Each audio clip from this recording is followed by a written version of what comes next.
stop writing. And I said, what? She said, I can see it in your eyes. You're writing.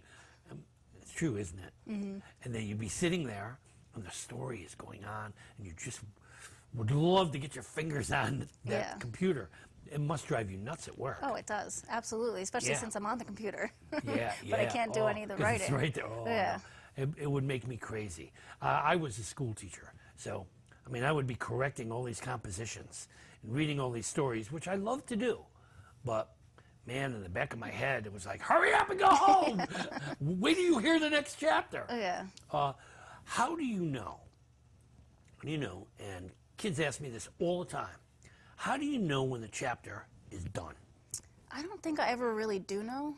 It's hard for me to determine that. I know I don't want the chapter to drag on. So usually I'll either end it at a pivotal moment or, you know, where I know the scene's really going to change. That's a great idea. It's a great idea. To leave the author hanging at the end of the chapter. Mario Puzo drove me nuts with The Godfather. I love his style because what he would do is he would start an event. The guy would be standing there just ready to shoot somebody. Chapter ends, and then the next chapter begins somewhere else. It's like, no, you can't do this to me. And I was so tempted to go ahead and find out what the heck was going to happen. And that's a great way to stop. And I tell writers that the best thing you can do as a writer is leave yourself hanging. And don't ever stop at writer's block. Try to carry it through. Now, do you get writer's block? Way too often.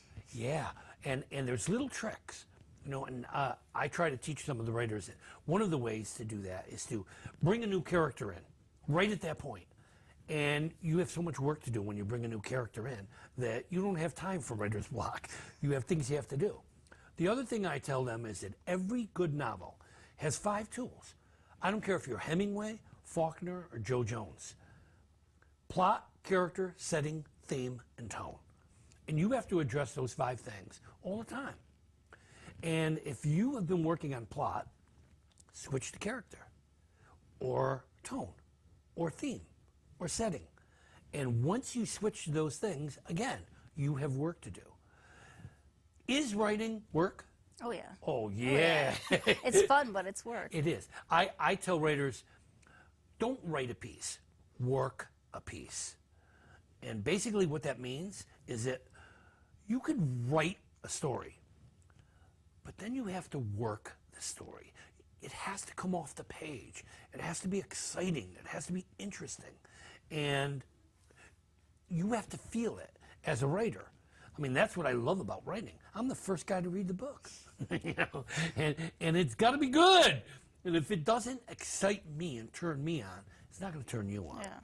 So it has to be done.